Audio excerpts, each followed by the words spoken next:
A new film is releasing courtesy of Bounty Films, a film called Manhattan Zodiac 77.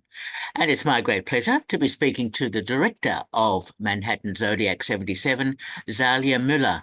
Zahliia, welcome to Movie Metropolis. Thank you for having me, Peter. It's a Now, pleasure. now, great to talk to you. Now, I'm so intrigued by this Grindhouse style film. What was the inspiration behind it? Obviously a love of Grindhouse films. But how it really came about was I'd been reading some film historian books on how the Grindhouse worked and back in the day in Times Square and the kind of films that played there. And the kind of budgets that we used, and I knew we could maybe raise a small budget to do our own project. So it began like that, and from there, I went and purchased 5 minutes of stock footage from New York City in 1977, and I cut the title sequence first before I even wrote the script. So we had a sort of guideline of where the movie was, what it was going to look like, the sort of vibe it was going to have, and it sort of just evolved from there. And now, because this sort of came about during COVID, as I was writing it, I had to keep in mind that while we were filming it, people weren't actually going to be in the same room at any moment talking to each other. So the whole experience was very, very grindhouse in a way of making it. So that's how it began. Okay, okay. I'm quite intrigued because it sort of has a Zodiac, Summer of Sam sort of aspect to it about women who may be the subject of a serial killer. So Sadly, yes, it's yeah. So as you said, you shot it with actors separated out. Where yes. where was it shot? Because you're based in New South Wales, but it's sort of set in the US, and I think you're also German by background.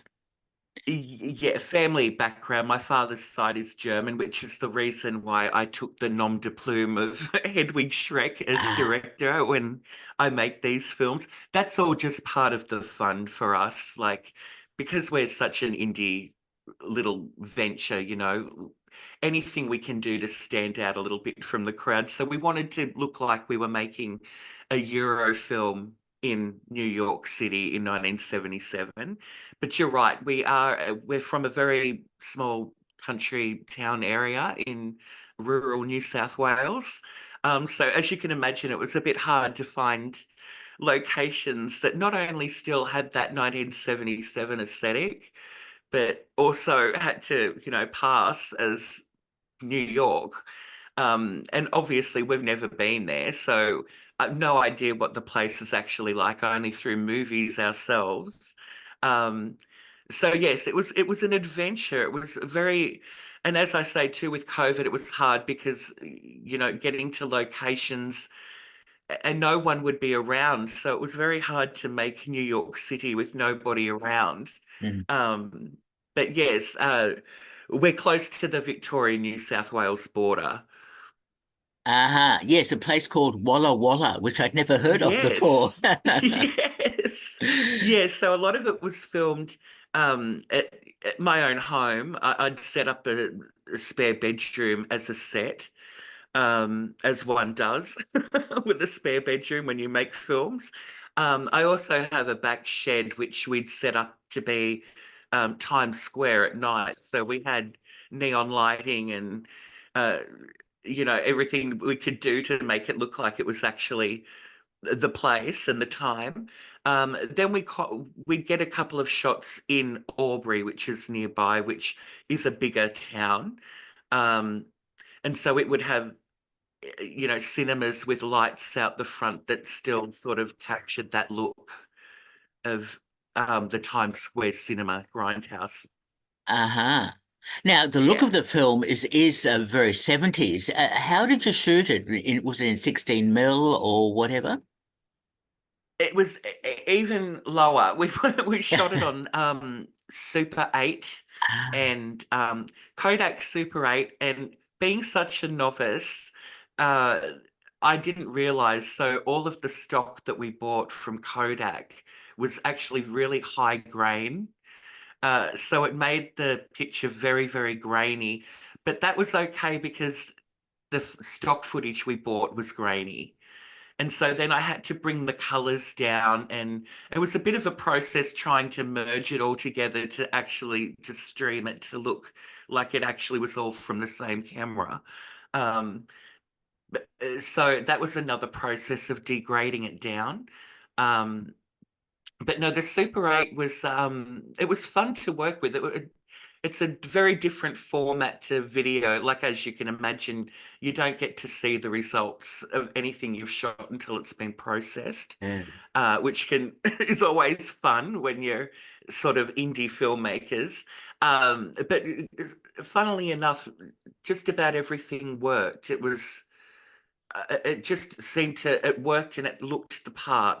So I'm actually I know it's to a lot of people the Super 8 look will not probably be kind on the eyes to a lot of people, but for our purposes, I think it serves the film well. Then had the film been shot, say on digital and tried to be made degraded to look like 1977, there's nothing beats the real thing. So that's why we took that. And I did want to, I've worked on digital video projects before.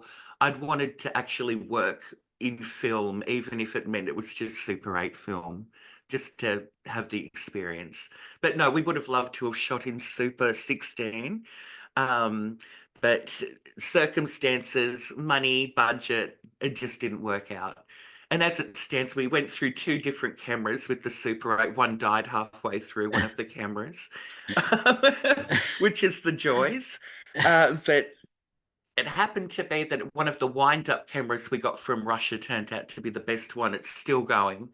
So I'm just about to lend it to a fellow friend of mine, filmmaker in Barcelona, to use for one of his projects. Well, So what an share it around. what an interesting story. What an interesting approach. And Yeah. and and it was also it was very much a style of the 70s. You have a an intermission, and it only Completely runs for an designed, hour. yes. Yeah. Yes, yes, and that was actually designed like that. Um, we wanted it to be like it was the kind of film that was the last one to play on a five movie bill, that had been cut down just to fit that slot, and now that's the only cut of the film that exists. It was always designed to be as a lost Grindhouse film that was had been discovered later down the line, and this is the only print left. So, which also is another reason why we didn't mind it looking so murky from the Super 8. So yes, Okay. Okay. it Again, was always very. designed to look like that. Yes. Yes. No, I understand. Because it was shot in what, 2020? Shot in 2020. Well, it was actually shot. The majority of it we got shot during COVID of 2020 and 2021. Uh-huh. But there were still the scenes that did include, we did need some scenes that people were in the same room, or in some of the shock moments, we had to have the Zodiac killer actually attacking the victims. So we had to wait until all of those restrictions had stopped. So those shots we didn't get until 2023. But as soon as they were done, the rest of the film had been edited. I was waiting on those shots to be done to come into the edit. So once they were done, the film was quickly finalized and ready to go and go onto the film festival circuit. Uh-huh. So tell Yeah. me, you mentioned editing, because editing Super 8 would, of course, not be easy, and then transferring that to digital for release purposes must have been an interesting challenge for you. Well, thankfully, we because of the era we do live in, the footage comes back all digitally now anyway. Ah, I don't, I actually don't think, well, in Australia anyway, and thankfully we have a Super 8 processing company in Australia. I think there's only one other in Sweden, in the world that actually still processes Super 8. So and that's in Dalesford, the Super 8 processors. They were wonderful to work with, very, very kind to us and happy to give any advice they could. Mm. Once they knew what we were doing, because I think I wanted to make sure they knew what they were in for instead of them getting these cartridges with God knows what was on them for certain scenes of terror or, a couple of violenter moments in the film. Not that there's many, it's not a gore fest, but it's definitely designed to be as violent as those movies of the 70s were. Um, so Yeah. Okay. No, that's fine. Tell me, how did you find your actors? well, my actors have always been with me because they're my friends. I've made plenty of little films before in the past. I've made two other features Ah, that hopefully will be seeing a release later in the year and throughout next year. Uh, but no, they're all of my friends. Once again, done on a budget. There's not a lot in the kitty to go around. A lot of it was done with love, friends wanting to be a part of it, and which can be hard, to stay committed to a project for 3 years due to the COVID factor. And but thankfully, I knew when we began filming that COVID was going to be an issue. So everybody was dressed in wigs so that there'd be no, at least their hairstyles and everything would remain the same over the 3 years, even if everyone looks a bit older by the end of it. yeah. Okay. Now, it's great that Bounty Films is releasing your film, and you say Yes. it's. Tell me about how it's rolling out, film festivals, etc. Well, it's currently played Johannesburg uh, at a film festival there. It's played Orlando, Florida. I think it's playing this month actually in Manchester in England. Uh, and um, it's all I've it already has won an award for best direction at Ah, the Film Basement Horror Awards in Los Angeles. ah. So on the international film festival front, it's at least getting seen and getting about. And with Bounty, wonderfully meeting Leslie Morris through Bounty Films, which is a local company. Um, I think he'd seen a poster somewhere in his travels, and he contacted me, and the poster intrigued him enough for him to ask if he could see the movie. And it was still being put together at that stage. It hadn't still been properly finalized, but what he saw he liked enough, and it gave us the oomph to go, oh wow, someone's interested in us. Let's get this finished and get it out there. So we're really excited, really excited. Which is great. So, what's the digital release going to be like? What sort of streaming services and so on can people see the film? Yes, it's currently available now as we speak. It's available through Amazon and various other Barnes and Noble. I think if anyone wants to search Manhattan Zodiac 77 online, I'm sure it will bring you straight to a site that's got it for sale. So Blu-ray and DVD are currently available with some extras on the disc. I think there's a commentary with myself and my production assistant, Daniel Brooks, um, and some interviews with some of the actors and trailers of other films we've made. Um, Streaming, I'm not sure about. I'd like to think down the line it might make it onto something. But there's also a limited little VHS release is going to be done too, Yeah. just to keep that style, of where it would have originally been seen had it have been made in 1977. It would have popped up somewhere on some mum and pop video shop label. Yes. So yeah, that's probably going to come out in the next 2 months, that little run of VHS tapes. But the DVDs and the Blu-rays are available now. Uh-huh. Okay, very interesting to hear that. So, Zalia, I'm quite intrigued. What attracted you to being a filmmaker in the first place? Uh, I've I've always I always looked at movies as a child in the sense of looking at them from behind the camera for some reason, and always thought of how everything was done and was made and was dressed and lit, and it just all intrigued me. And some of my very earliest memories are of making imagining making these films, it's been a passion. As a child, I would sit for hours and just draw posters of movies that I was going to make. Uh, my family knew that this was my strange little passion, and on Sunday barbecues, my father would have to get his big shoulder cam VHS out, and I'd have a movie with my friends all ready to film that we put together during the barbecue. It was all like that, all very simple. I would have loved to have gone to NIDA and actually done courses in film production and direction. Uh, just sadly, financially, it just was never an option for me. And but thankfully, because of the digital age, it's given not only me, but a lot of people who are interested in the film process to be able to make their own films for nothing.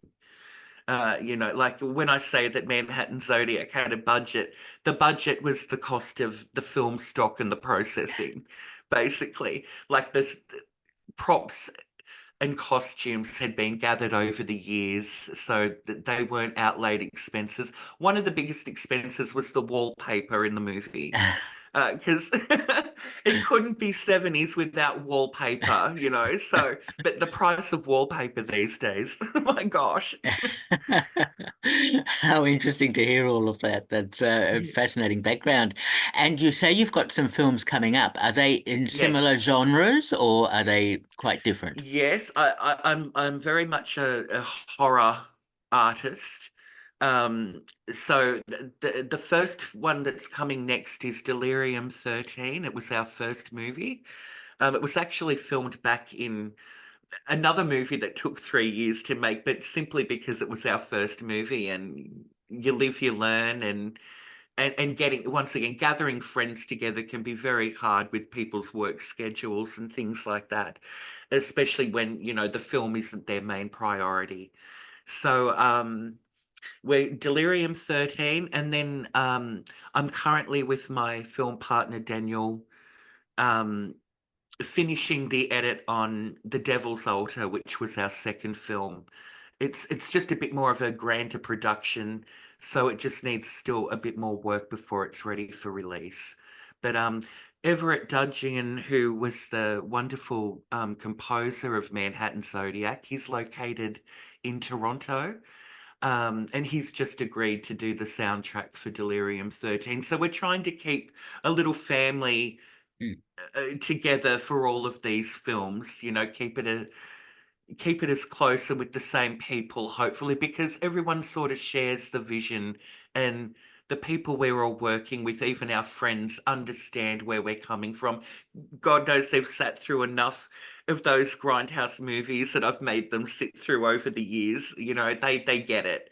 They really do. So yeah, I'm really excited about the release of the other two. I hope they stir up as much interest as Manhattan Zodiac has. Oh, well done on that. And yes, hopefully that will be the case.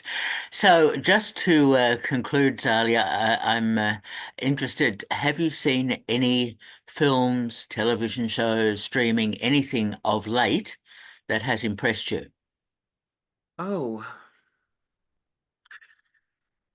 to be honest, the only real stuff that I've looked at modern lately has only been fellow indie projects, Mhm. because thankfully with things like Facebook, as vile as those platforms can be, it's been a wonderful experience to be able to network with fellow indie filmmakers who you just meet along the line from being interested in the same things. So a lot of what I've been watching lately have been the films of my fellow indie filmmakers, which I've been impressed by, so impressed by.